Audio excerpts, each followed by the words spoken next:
ট্রফিটা লিফট করো।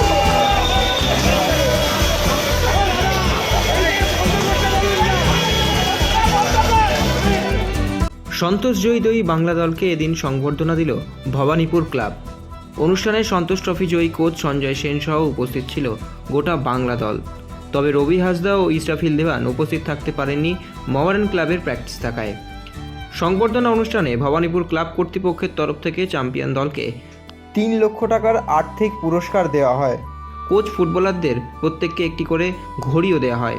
ক্লাবের এই অনুষ্ঠানে সঞ্জয় সেন এবং বাংলা দলের ফুটবলাররা ছাড়াও উপস্থিত ছিলেন রাজ্যের ক্রীড়ামন্ত্রী অরূপ বিশ্বাস, ভবানীপুর ক্লাবের কর্ণধার স্বপন সাধন বসু, প্রাক্তন ফুটবলার সুব্রত ভট্টাচার্য, শিশির ঘোষ, কমটন দত্ত, অতনু ভট্টাচার্য, দেবজিৎ ঘোষ, শিলটন পাল, আইএফএ সচিব অনির্বাণ দত্ত, মোহনবাগানের সহসভাপতি কুণাল ঘোষ, আইএফএ চেয়ারম্যান সুব্রত দত্ত, মোহামেডান সচিব ইশতিয়াক আহমেদ, মোহাম্মদ কামার উদ্দিন সহ আরও অনেকে।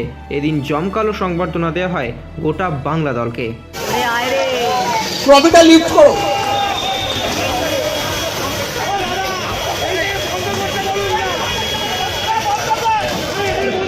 প্রত্যেক ফুটবলারকে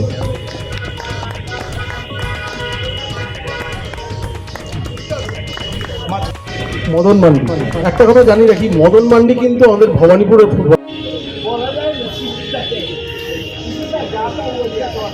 বাংলা ফুটবল এই যে সন্তোষ ট্রফি জিতেছে, হ্যাঁ, এতে কি হচ্ছে? তারপরে আমাদের সেক্রেটারি অনির্বাণ দত্ত যে বাংলা ক্যালকাটা ফুটবল লিগ করেছে, বাঙালি প্লেয়ার ছাড়া খেলতে পারবে না। এটা কত বড় ভালো আমি বলতে পারবো না। গ্রাম বাংলার ফুটবল উঠবে কিভাবে, এই থেকেই তো উঠবে। এবং সঞ্জয় সেনের মতন কোচ কোনো ফরেন কোচ নয়, সে বাংলাকে চ্যাম্পিয়ন করে নিয়ে যাবে। দেখুন, আমরা বেসিক্যালি 3 লাখ টাকার ওপরে দিয়েছি। আমরা সঞ্জয় সেনকে একটা এক্সট্রা অ্যামাউন্ট দিয়েছি এবং বাকি 32 জনকে আমরা 10,000 টাকা করে দিয়েছি এবং একটা করে ঘড়ি দিয়েছি।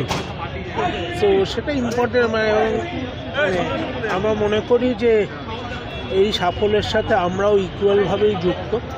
কারণ গত বছর যখন একটা খারাপ পারফরমেন্স হয়েছিল, তখন যেভাবে ভবানীপুর ক্লাবকে কাঠগড়ায় দাঁড় করানো হয়েছিল, দেখুন, ভালো হলে কেউ প্রশংসা করে না, তখন নিজের কথা নিজেই বলতে হয়।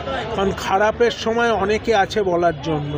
সো আমরা মনে করলাম এটা নিজের কথা নিজেই বলা উচিত। এবং অলসো আনাদার থিং ইজ যে সঞ্জয় দার সাথে আমাদের একটা অনেক দিনের যোগাযোগ এবং সঞ্জয় দার সাথে অনেক দিনের সম্পর্ক। এবং যেদিন থেকে সঞ্জয় দা কোচ হয়েছিল, দেখুন, আমি বলবো না আমরা শিওর ছিলাম, বাট আমাদের একটা বিশ্বাস ছিল যে ভালো রেজাল্ট করেই বাংলা ফিরবে। সো সেটাই সফল হয়েছে। Extra time.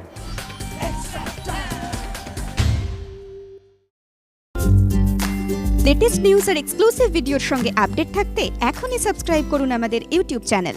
বেল আইকনে ক্লিক করতে ভুলবেন না যেন।